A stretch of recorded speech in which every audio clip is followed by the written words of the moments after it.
Okay, so this is going to be a tutorial on importing into Blender. It's actually relatively simple.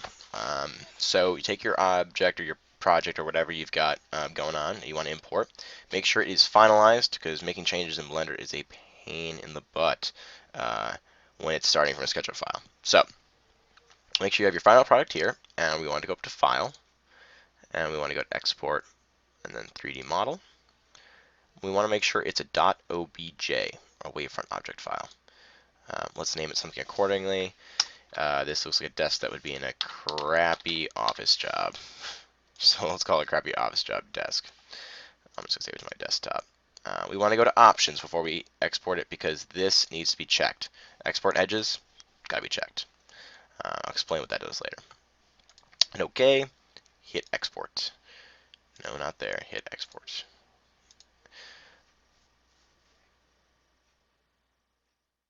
All right. So now we can go into Blender. Now in Blender, let's delete this cube, that startup cube, and let's go up to File, and let's go to Import, and we want to import a .obj. Now let's find that file. You can scroll through it using these guys. It's your desktop. Here's your stuff in your desktop, and we want to go to our crappy office job desk. Let's import it, and here we are. Looking exactly the same as it did in SketchUp. There are some issues, as you can tell, with these blue pieces under here that change color a bit too much. These black faces can be an issue too. We'll have to figure out what that is.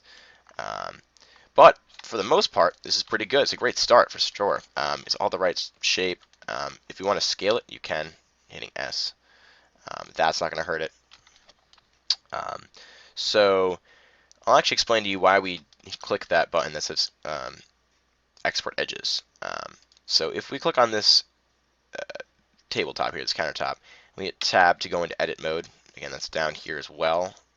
We were in object mode. That's how you select different stuff, different parent stuff, basically. And then to edit that actual vertex, you go into Edit mode. Now you can see this countertop got transferred into all triangles, or mostly triangles at least. And that's because of this curve right here. Nothing you can really do about that. You can go in later and clean it up if you need to modify it. But ideally, you just don't want to touch it if you don't have to. But not everything is vertices, or is a triangle, sorry. The curves are going to create the triangles, but in something like this, you go into Tab, Edit mode, this is perfectly quads, because it's square, and again, there's no curves. So what's nice is that we could then, maybe edit this wall easier, because it's not all full of triangles, because triangles are going to be, they're going to extrude weird, and they're going to, your stretching and your sizing is going to be weird if you're not setting the whole thing proportionally. So that's it. That's importing to Blender. I will hopefully be releasing a video showing you how to clean up a model like this to different various stages, because you do want to rotate some of the faces to make sure that they are facing the right way, because there is actually an inside and an out to a model. And more about that later. But thanks for watching, guys, and if you need help, you can always ask me or Jeremy, and we would be glad to help you figure this out if I made a mistake or I missed something here. So thank you.